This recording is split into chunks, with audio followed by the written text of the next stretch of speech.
back to Wild Speculations. I'm Daniel. I'm Scott. This week we talk about Critical Role, One Shot, Talks Machnia versus Mighty Knight, or Mighty Knight versus Talks Machnia, however you want to say that. And then we'll touch a bit on the campaign wrap-up as well.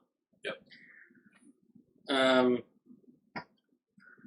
Fun episode, for me anyway. It was fun for me. Hats off to you. You were 100% right. I didn't disagree with your outcome. I did disagree with the difficulty level, and I was wrong. I was absolutely wrong. Yeah,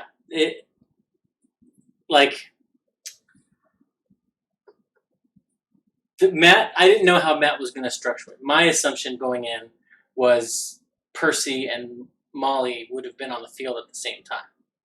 That's what I was thinking. Because that would have made it a fair fight. That would have been even worse. Percy could have taken out Molly. Percy was there for the majority of the time. Yes. And was less effective than Molly was for the short time he was there. Yes. It would have made it worse. Well, for Talks Machnia. It would have given Percy a different target to shoot at instead of Bo. But, yes. I mean, half in hindsight, but you pretty much got to give it to whichever team Marisha is on, because her two characters are the two PvP monsters. I mean, yeah, I got involved in a Twitter discussion about that after Matt mentioned, oh, well, maybe we'll do this with the other half of the teams. Which I would love. And like we talked, it would just be Taliesin would play Caduceus. Liam, Caleb. Ashley would be Yasha. Sam would switch between Beth and Tyrion. Yeah. And then Keyleth, Marisha's Keyleth, Bexalia for Laura, and Grog. And that way, every official character that was not in this first one would be in the second one. Yeah. But you have to have Sam do the switch off. Yeah. Which I think would be appropriate. Which would be amazing. And there are interesting potentials with that matchup too. But with this one, evident immediately, Travis and Laura, A, talked with one another and had a plan, and B, talked to Matt about said plan, because Matt left it up to the dice, 50-50 chance they would get an action to prep. And they got their action. And as Matt started asking people what they're doing, Travis is like, I do what I told you I was going to do. He gets the, I do what I told you I was going to do. And they're like, wait, what? Yep. And what blew my mind later in the episode is when Liam says they had talked and had pegged Laura as the most dangerous one. Yeah. And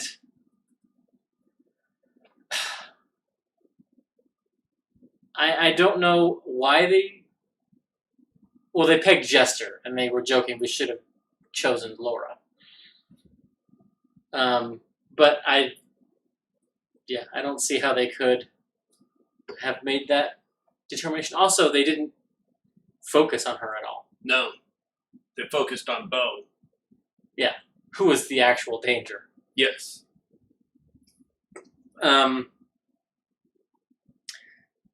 And in my opinion, not only did the mechanics of the engagement work against them, because rather than it be 4-on-4, it was a penalty box mechanic, where you're trying to get the guy out of the penalty box so that one side's a man down. And that's the side that's hunting for the... Right. Now, he seemed to have put it so that A, it drained resources to go get him. B, change the whole flavor of the action economy. Because not only are you having to give up movement and action to get the gem, so that's your turn gone. You don't really gain a turn until he's out for 2 turns. Yeah.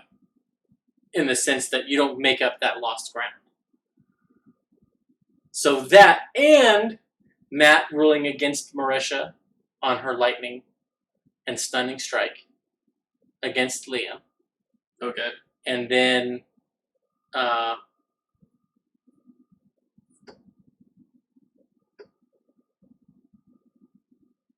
he ruled against Ford on something too, I think. But I'm drawing a blank on what it was now. One thing I remember was the Warcaster is a T-Rex. Yes. But he passed anyway. Yeah. So, yeah. So not only were they man down, the ref was against them. And they still won. And that's why Sam was like, he was so shocked. Because he was like, 3 of the Mighty Nine took on 4 of Vox Machina and didn't even break a sweat. Which is a little hyperbole. Yeah. Because Travis was pretty close to going down. And Marisha got pretty hurt too. Yeah. Or Bo did. And, joking aside, well, no, not really, but like I told you earlier, there were a lot of doors on this map. There were no chairs. Fair. And Pike did get caught out by not closing a door. So.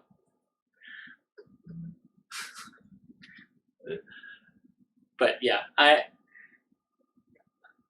was excited. Now, I had forgotten when it was going to start. And I missed a notification on my phone. So I started the episode live late. Okay.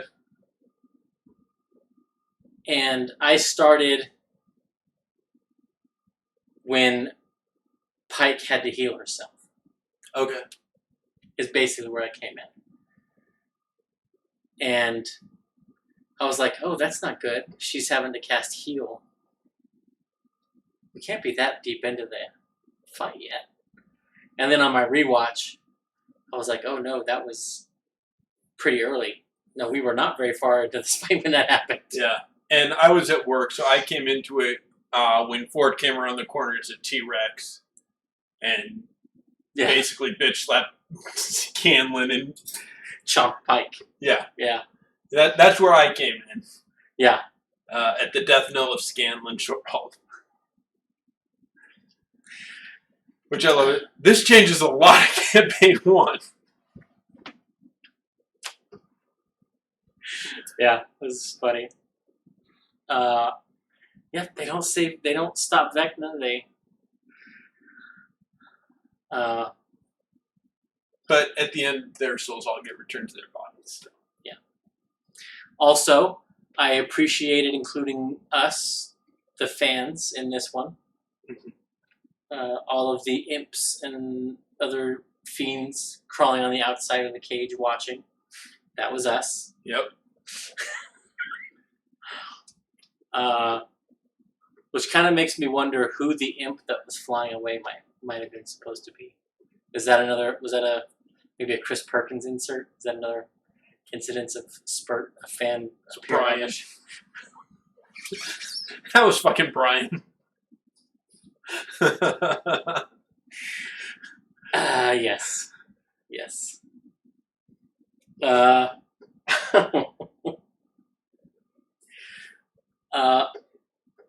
don't think... I don't know if Marisha, when she rolled initiative with the D20, was cocked, or if she rolled her D8. Because when they're rolling initiative, she does seem to roll 2 dice. Yeah. But the d20 could have been cocked. Yeah. And it was the big map, and then all of the players were very small. Yeah. So there's no way I could try to catch and see what size the die was. And I was looking for it on. I think it was the D8, strictly because she's like, oh no, not that. Or she said something like that. She said something, oh no, this one, or something like that. Oh. And rolled. Okay. It was either, oh no, not that, or oh no, this one, and rolled again. So I think it was she rolled the wrong die, picked up the D20 and rolled it. Okay.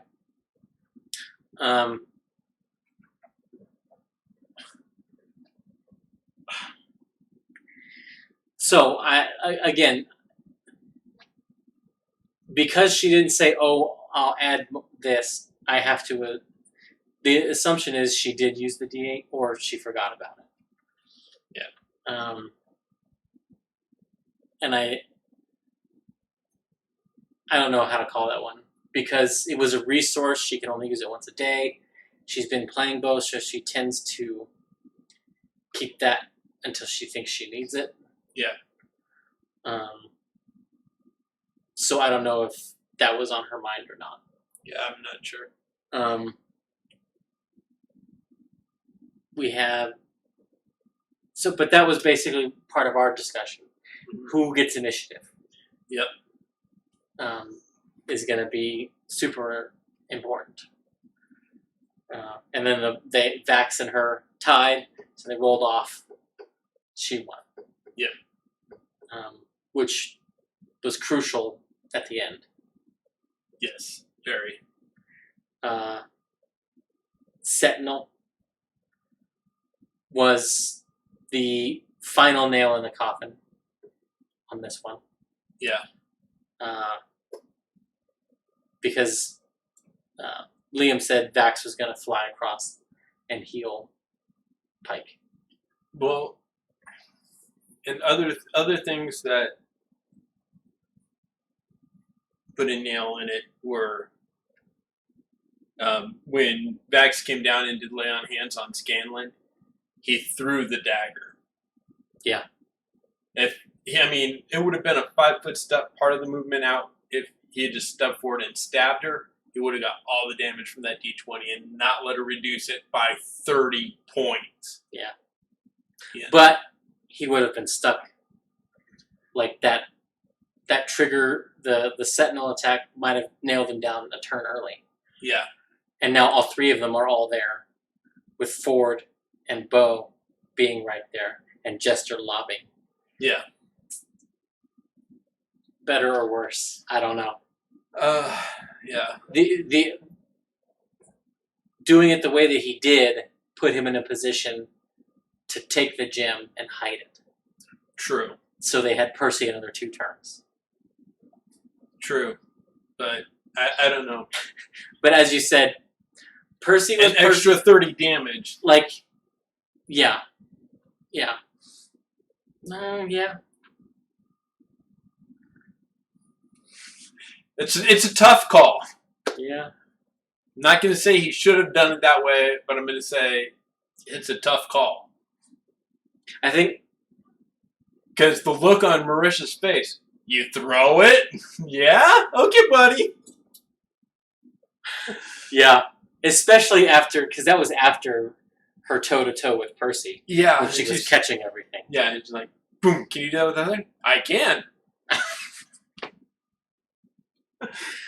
And kudos to Marisha for keeping an eye on her key points. Yeah. And really going, do I want to do it? How do I? And sort of calculating. Yeah. I can throw it back. I really don't want to because I want to save my key points. You know? Yeah. So, yeah. Marisha was definitely my MVP. Definitely. Yeah. With Jester, I think, being a close second. Yeah. Because I think they put Jester on getting the gem. I think that was her task. Because she was Bo did it first, and that got him Molly. Yeah. But after that, she was the one going after it. Yeah.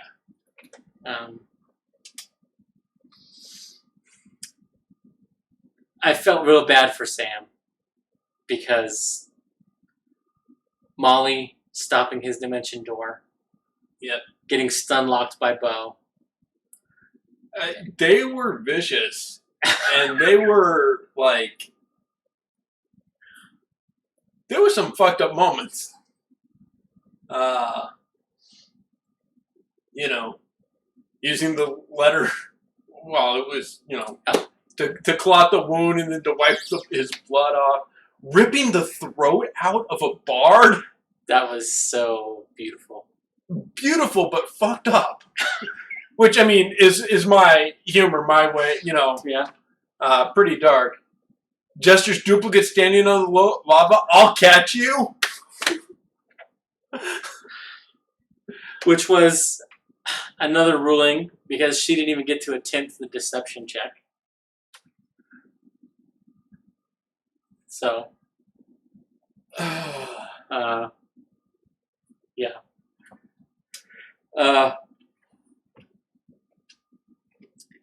They kept, because I joined late, they kept saying how Pike had shown mercy. And on my rewatch, I didn't really catch where she had. Like, she did a melee attack instead of a spell attack at one point.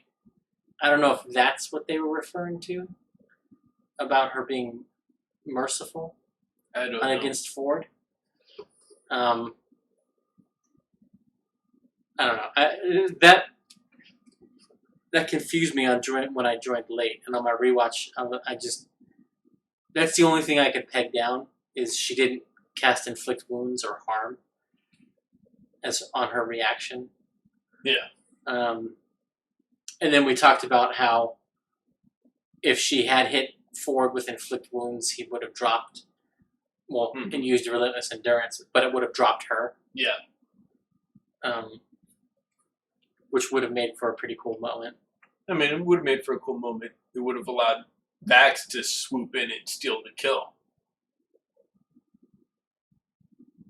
Because he was within a move of his move with the flight. Well, it would have made Vax make the choice to drop Ford or heal Pike. Yeah. That would have been his choice to make. Also a confusing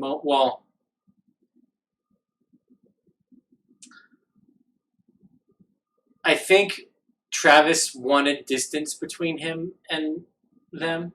So when Pike ran and he was choosing a spell to cast, and he chose Innervation, I think that was so that she would go away, which is what he wanted. Right. Do damage to her and heal himself, which he needed. Yeah.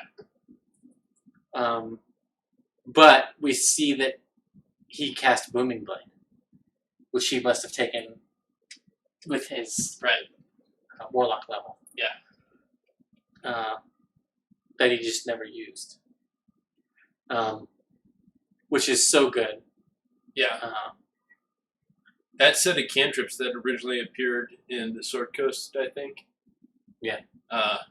They're just Booming Blade, Green Flame Blade. Yeah. Yeah, and Sword Burst. All three of those are really, really good cantrips. Yeah.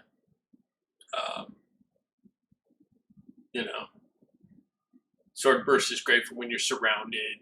Green Flame Blade hit multiple people. Travis poo-pooed his Marine Lair again. Yeah. I love the interaction. Wait, you can see out of it? I would hope so, otherwise it's a really shitty channel divinity. And I think having it be creatures is a mistake.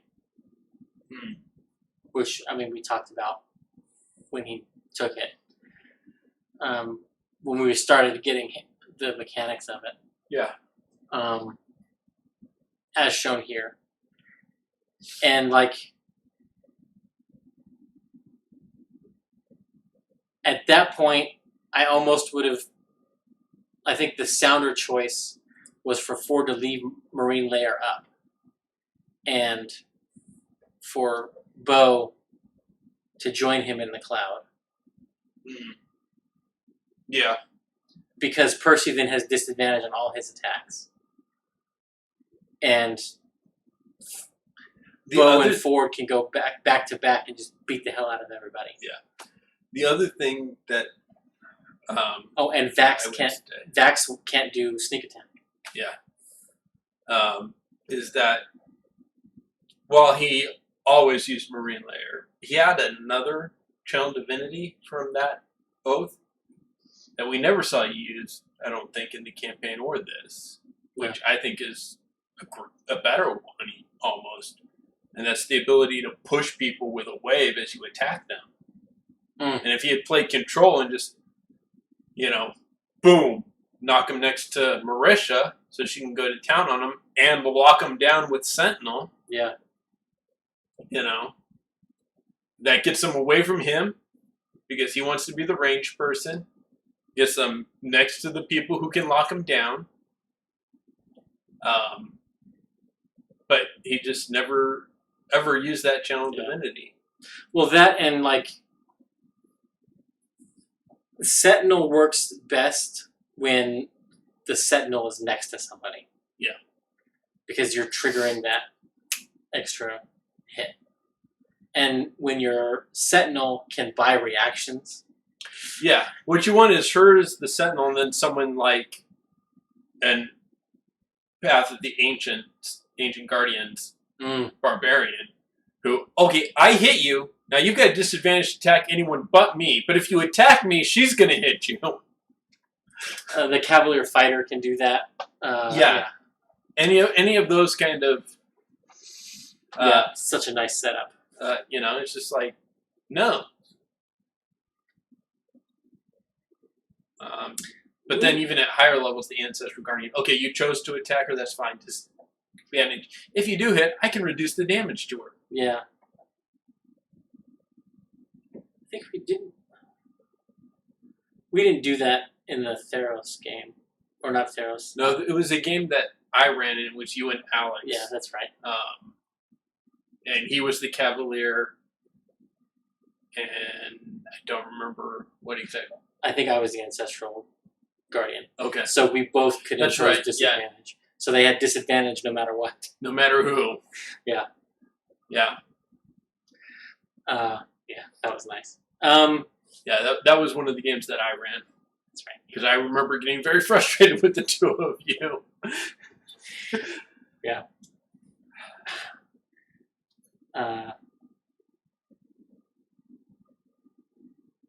It was me and Natalie playing the orcs, I think. Yeah. Yeah. Anyway, sorry, everybody.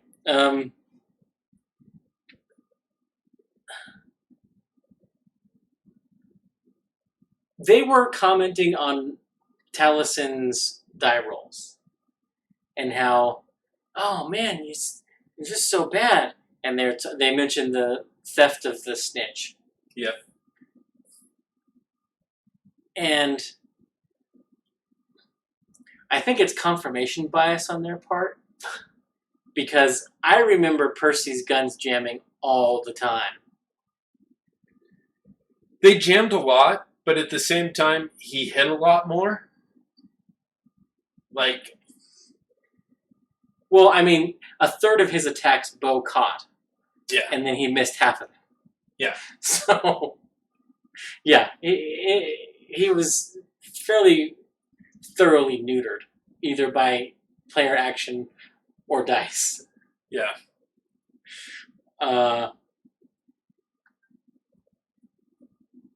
So yeah, I don't know.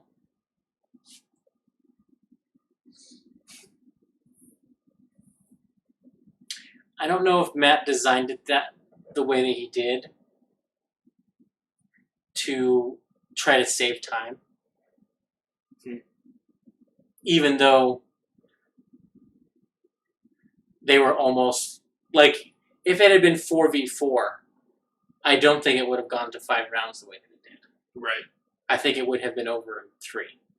Probably, yeah. which was my original prediction. It was 3 rounds. Yeah. And it was almost over in 3 rounds. I was super excited at how bad they all were, and I was like, it could be. And I was like, okay, no, it's gonna. And I was like, we're gonna go past 5? No, okay. Yeah.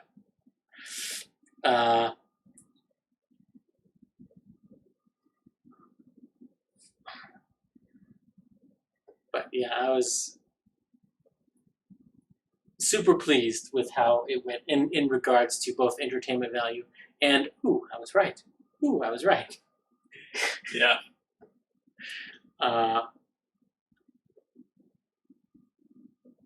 don't. Also, what made me laugh was Liam getting salty about Laura dispelling his boots of haste because he had dispelled Trent's boots. Unless this one shot was recorded a long time ago, and that's one of the reasons why Mollymauk is Mollymauk and not Kingsley. That's true, yeah, because I was wondering that. So, yeah, that's a big question. But, and at the same time, I told you, people often get the most pissed about having wrongs done to them that they've done to others. Yeah, or maybe this one shot was recorded before, and that's what gave Liam the idea to dispel. What do liars hate most? Being lied to. What do thieves hate most? Being stolen from. Yeah, fair. I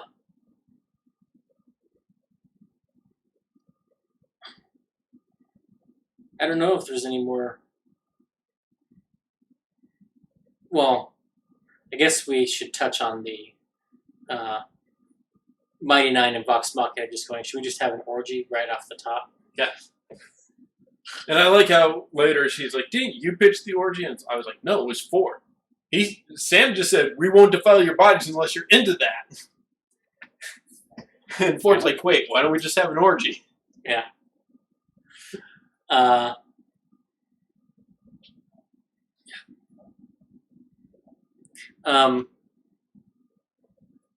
Which just threw me back to, because I read a lot of comics still, there was, in the newest run of New Mutants, Magic, Colossus's little sister, she's uses magic, teleports, has a sword made from her soul.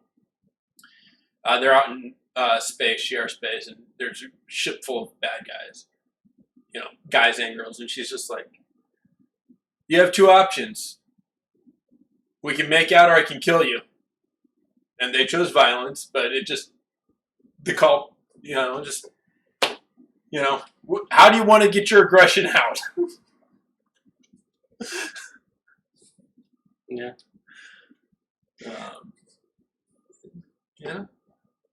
Yeah. They chose poorly. A Vox Machina and Mighty Nine rematch.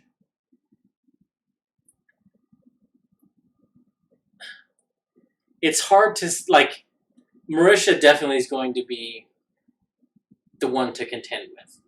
Mm-hmm. She doesn't have the re-up forever wild shapes that the Archdruid has, if they do it at 15th level. Correct. However, she is Moon. Yeah.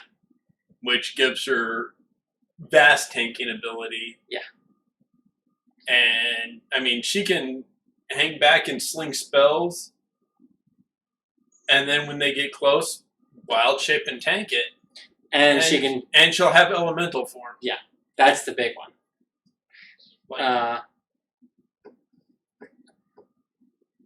Grog and Yasha facing off will be entertaining as hell. But ultimately... I don't think that's the one that should happen. I think it's the one that will happen, but I don't think it's the one that should happen, tactically. At least not for Vox Machina. It's a loser for Grog. Yeah. Because any rematch between the Mighty Nine and Vox Machina that includes Yasha,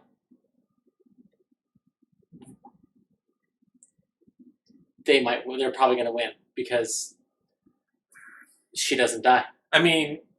You get her to 0 hit points, and then you back off get away to where she can't reach you, so she can't attack. You don't attack. her rage drops, she's down. She's got relentless rage. Her rage doesn't drop unless she wants it to. Oh, that's right. Yeah, yeah. She just keeps going. So, Banishment? banishment would work. Yeah. Drop her to 0, banish her, get her off the field. Or mind control, because she's not immune to that. Yeah. So, but that depends on who they've targeted. But they don't. Well, Keyleth might have a mind control. Yeah, well, and Keyleth has, not that it would matter, but she has feeble mind. Mhm. Yeah. Which I don't think helps them against Yasha, if she were to cast it on Yasha. No. But, They cast it on Caleb. yeah, that's, yeah. Cast it on Caleb, then become a fire elemental and attack him. I heard you like flames, pretty boy. Yeah, that's... And fire's one of her preferred elemental forms. Mm-hmm. Fire and earth were the two that she Used used the the most. most. Yeah. Yeah. You wanted to talk about the campaign wrap-up. I guess we should do that. Well, I mean, I figure, yeah. Because They both happened, and next week we're going to be going over the first episode of the mini campaign. Yeah, Exandria Unlimited. Which Marisha was wearing a spoiler for. Mm-hmm. I noticed that in the final in the wrap up, not the wrap up, the denouement, the 7-hour episode. She's wearing an Exandria Unlimited shirt. Yep. Which I didn't put that together until after. I don't usually watch the close like other people do. Yeah. But on my rewatch after the announcement, I was like, Yep. Yeah. But yeah, so we go through questions I had didn't get answered, but I thought we did well. What we got here? Rose's MVP was Scanlan. Yeah. I enjoyed a return to the songs, to Sam's songs. Yes. Especially that first one with Ford. Yeah. I mean, yeah, it depends on how you look at it. I think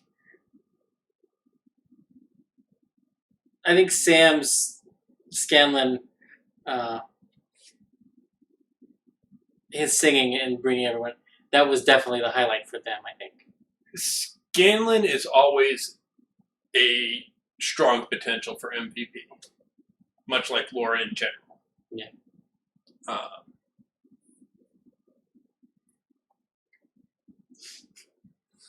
Yeah, him throwing Ford down. Yeah. Yeah. Uh, Yeah, definitely the beginning, Scanlan was looking like he was going to be MVP. well, yeah. First round. Bigby's hand up there is a strong opener. Yeah, for sure. Yeah, followed by Dominate Person. I mean, it didn't succeed, but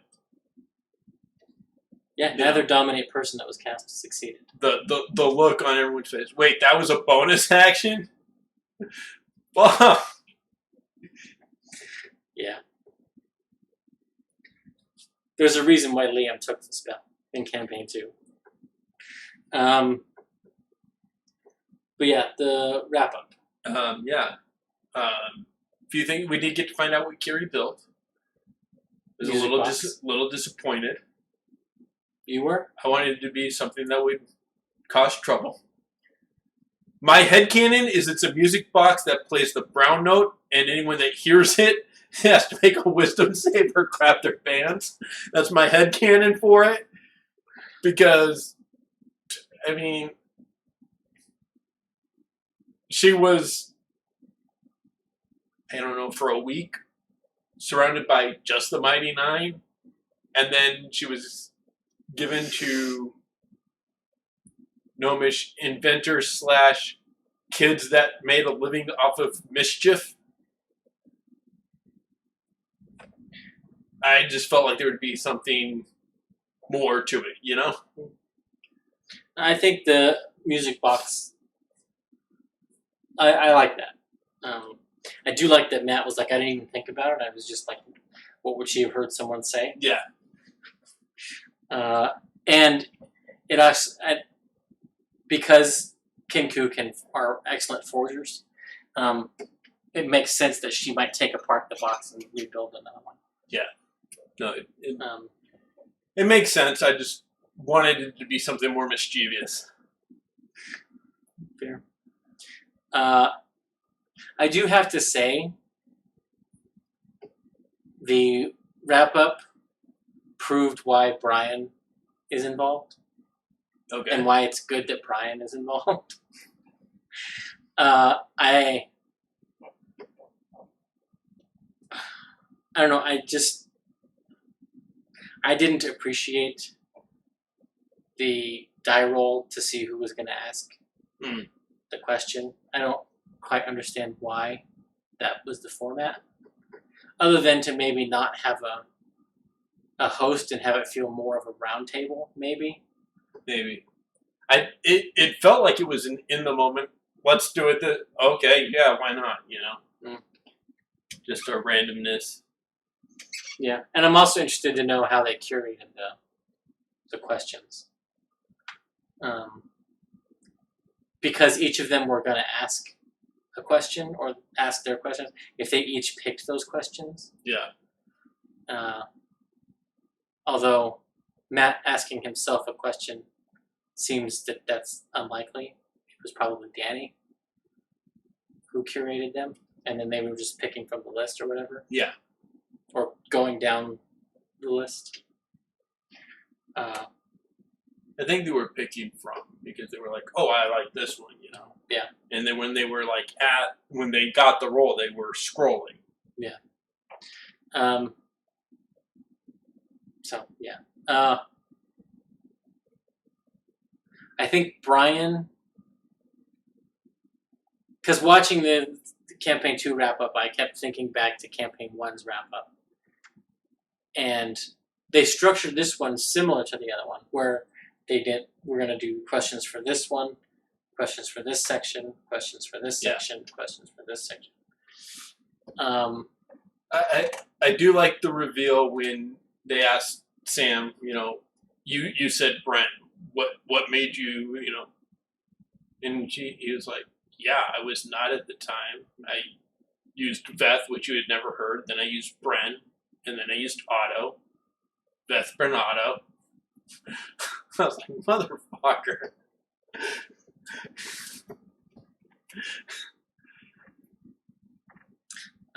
Just Sam playing the long game again, as he is wont to do. Yeah.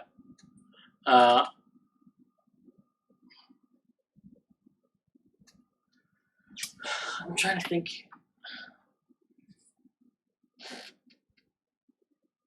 Was there anything else that you were excited to have revealed? No, honestly, most of what I wanted revealed wasn't revealed, and I didn't send any questions. You know, like I wanted to know why Orly was targeted. Yeah. In that ship attack, I wanted to know more about Sabin, which they didn't really touch on. Yeah. You know, although the hint of a Dark Toe one shot, so we may get that answer in the future. I did like the other part I really liked was Caleb going into depth into his spell choices. Oh, yeah. And how the Vault of Amber was intended to store the two bodies to take back to replace his parents with. I mean, that was really probably and it was like you called a Flashpoint simulation, but it was a very detailed, well thought out plan. Like, if I was his GM, I'd have been like, this is probably going to succeed. Yeah. He's going to have to make some checks, but because of this much planning, they're going to be difficult, but not super hard DCs. Yeah. Because he put the effort into this. You know? Well, yeah, Rose sent the question about the ship attack. Oh, you did? Awesome. Yeah.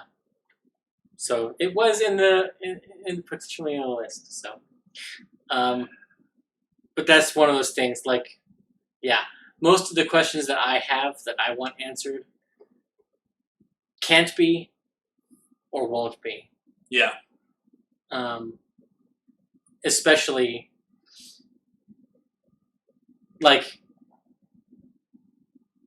they will probably never talk about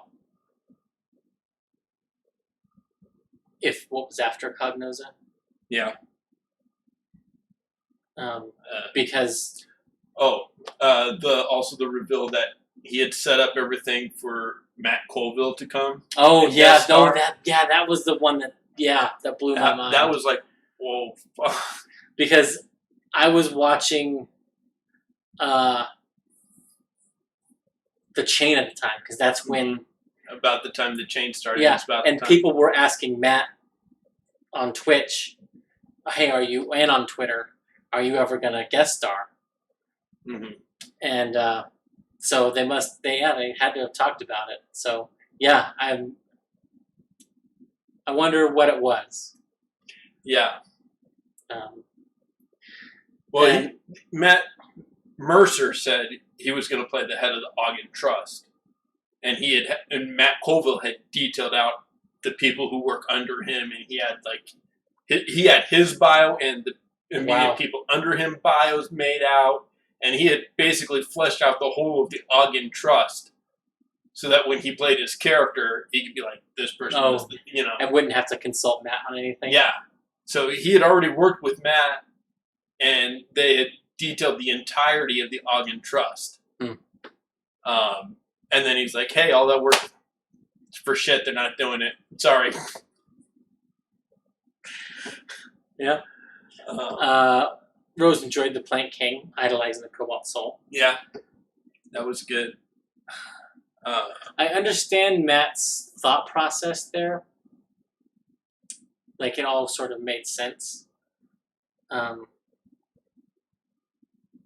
But I don't know. The way Matt played it in the moment, it seemed like the Plank King had an arrangement with the Cobalt Soul already, rather than he was just sort of a fanboy wannabe with occasional positive interactions. Yeah. And that's why the players asked that question. That's what was the Plank King and the... I mean, and it could be one of those, like in the movies, they have the trope of the guy that does something for the secret agency, and oh yeah, I'm one of these guys. No, you're not. So in his mind, he had. Yeah, that's fair. And that's kind of how I see it.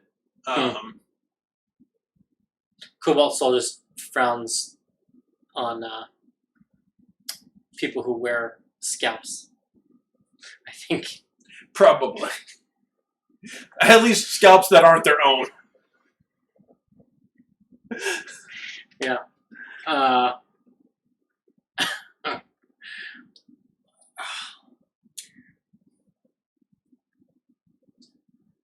Well, but the reason why I say it sort of showed me why Brian was important is because Brian seemed much better at keeping them on track within the section that they were talking about. Yeah. This one,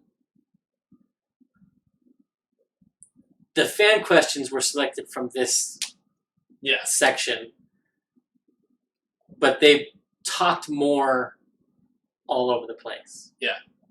Which isn't a bad thing, especially if they were going for a roundtable thing. Yeah, it was a roundtable, and it was a group of friends talking about their D&D game.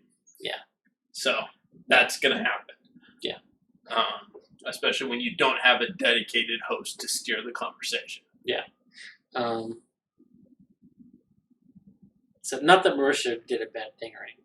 Bad at hosting or anything, but yeah, I appreciated Brian's efforts in Campaign 1's wrap-up.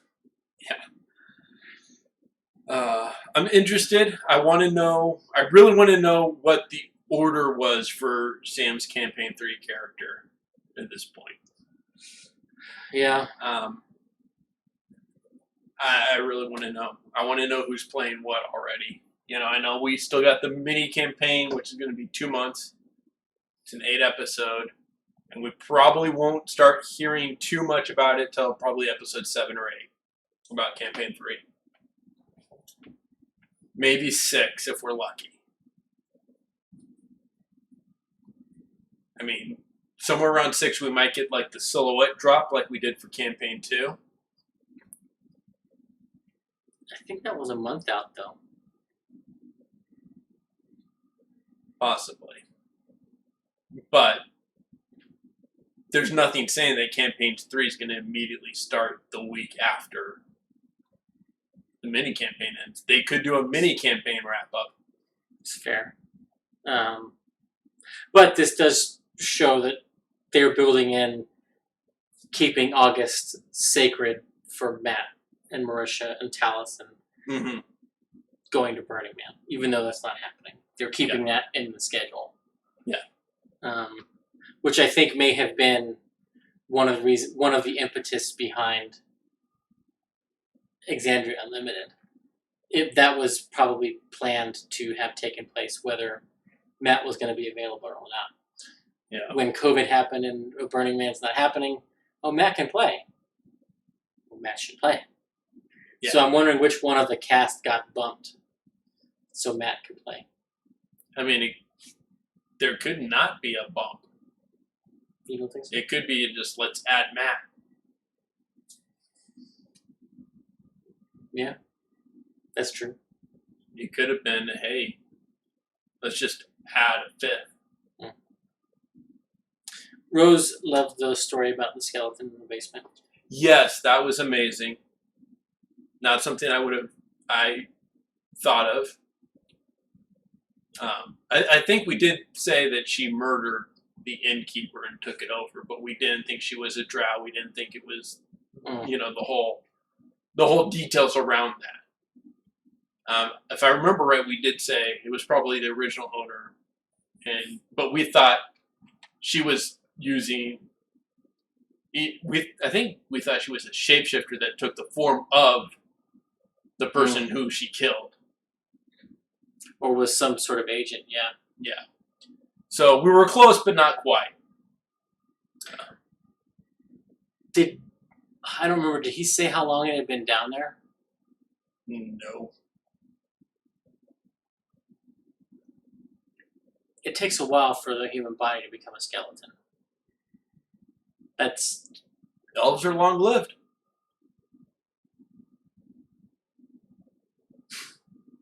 Fair. She was an elf. Yeah. Doesn't say how long she was in charge of the bar. Well, no. It had to have been within the gentleman's crime lordery, because she went to him for forged documents to get the bar. Well, I mean, that's 23 years. At most. Yeah.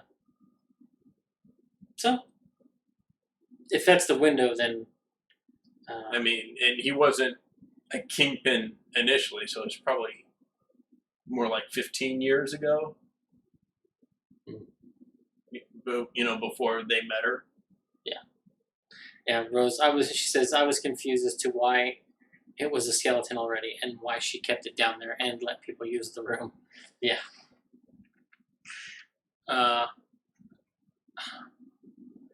But you have to have, the puppets to connect it to Avatar, The Last Airbender. When the kids are searching the inn, they find the marionettes when they're trying to figure out who the hell the Hama is. So, yeah, I don't know. Or maybe she figured after all this time it wasn't identifiable anymore. Yeah. Or she's letting it she was letting the revolutionary criminal element use the room. Probably she started that arrangement to give her cover if it was ever discovered. Oh, it was one of them. Yeah. So that's my definitely logical thinking about it. So, yeah.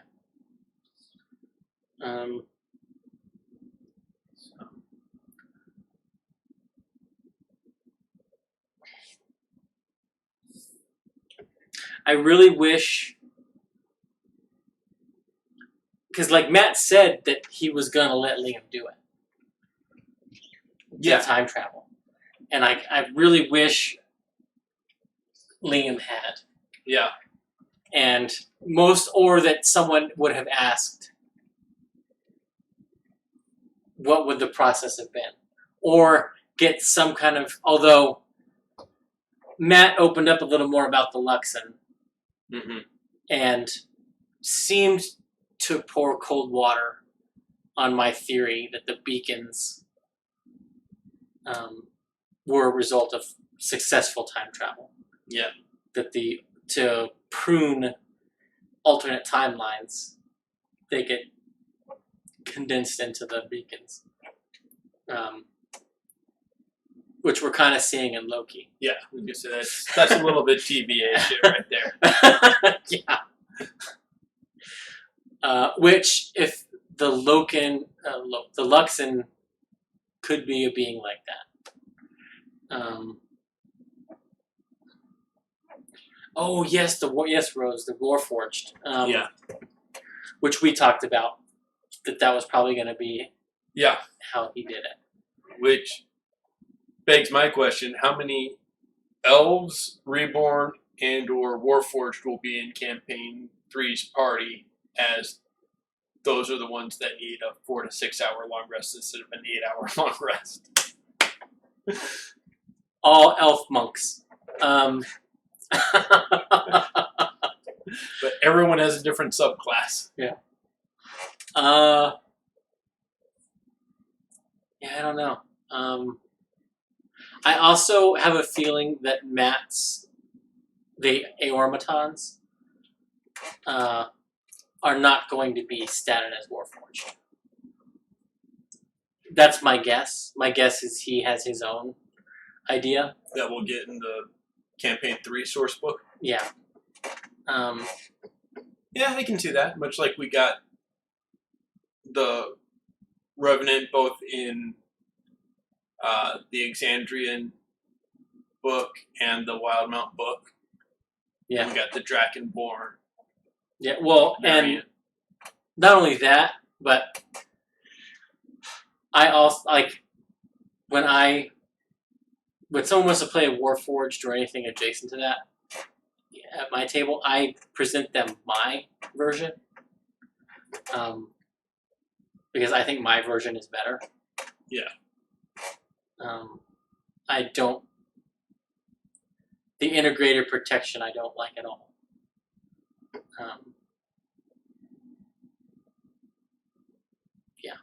But it's not here nor there. I think Matt's will be different. And I think it will be geared more towards serving magicians. So they may have something akin to the Shield Guardian ability, or racially they can step in and take damage, or racially they can provide help to somebody as a bonus action or whatever, or from a distance or something like that. And I was disappointed by the Geladon reveal, Rose. The arcane cannon, the siege weapon.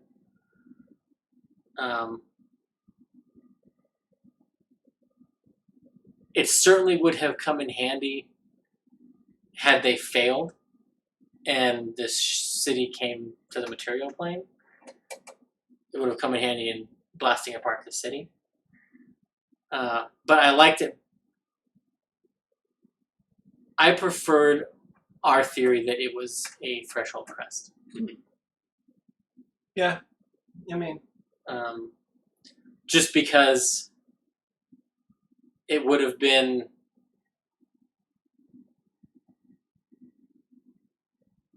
they could, in theory, they could have pitched that to the Tomb Takers. oh yeah, Hey, we know where there's a threshold crest. Not that they had any interest in fighting Galadon. yeah,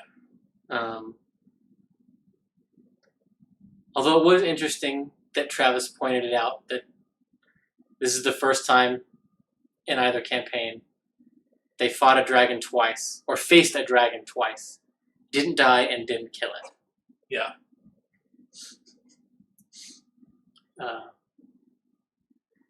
Which seems to be a rare thing in a campaign.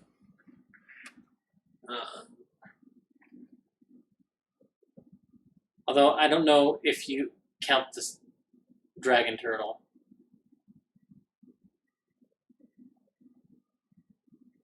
It is a dragon. Yeah. And it does see this, and this gets back to all the loose ends from the campaign. That, like, Ford did not leave in a position that he could, with confidence, say, I spend the rest of my life at sea. Because that's probably 4 voyages. But with Uk'otoa after him, the dragon turtle has their scent. Yeah. And specifically Jester, because she messaged him. So he didn't really like her. Yeah. So their list of enemies on the sea is great. So, yeah. We'll see with the Exandria Unlimited. Yes, which... This has been pitched as canonical. It's been pitched as canonical. It's been pitched as 30 years after the Chroma Conclave attack. So 10 years after... well, roughly 9. Yeah, after the Mighty 9. 9 years after the 9. Which means Campaign 3 is probably going to be 10 years after Exandria Unlimited. Is my guess. Yeah. Which will put it almost where the Bright Queen... Exandria. The next Bright Queen source book. Tales. Was it Tales of Exandria? No. Maybe it was Tales of Exandria. They released a timeline. Oh. And I looked at it, but I don't have it in front of me. Oh, the novel? Yes. So that will mean Campaign 3 takes place right about the time of the novel. Gotcha. So I'm still hedging my money on a Marquette-based campaign. I think so. I think that's the smart money. It's the one major area of Exandria that we haven't explored. I think. Let me see here. I think we will see. Well, definitely. So, I'm just trying to think, like, what classes haven't they played? And it's really just the sorcerer, unless you count Tiberius. Yeah. Well, and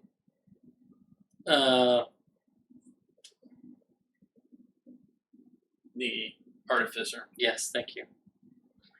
Yes. I kept wanting to say alchemist, but that's Yeah. a subclass of artificer. Yeah. But, yeah. The artificer, unless you count the UA version that Sam played. Yeah. Briefly as Tarian.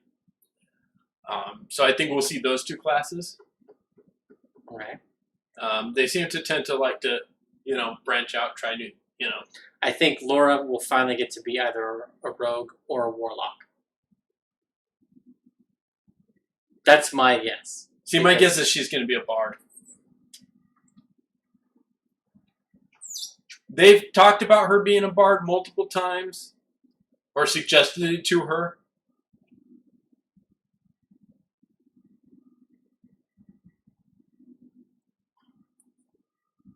I could see it. I mean, I could see all of them as bards almost. Uh,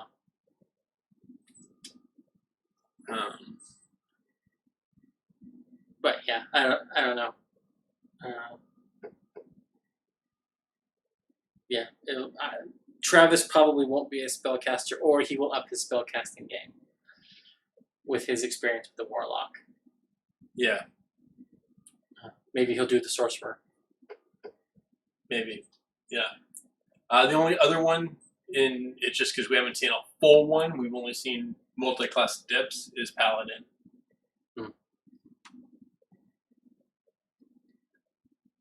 So, which, Rose, yeah, heavy damage class with no healer chains holding her down. Yeah, and that's a rogue.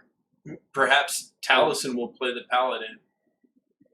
Because initially in the home game, I think it was a Dragonborn Paladin, which he dropped because there was a Dragonborn and a Cleric, and he didn't want to step on their toes. Yeah. And how that Percy came into play. So maybe he'll go back to Paladin. I think he will play whatever custom class Matt is going to make up. Oh, you know what? Actually, you know what he might play? WebDM is releasing a Kickstarter that should be out by... No, it may not be out by Campaign 3, but they're releasing a Psionic class in their new campaign setting that they're currently doing a Kickstarter for.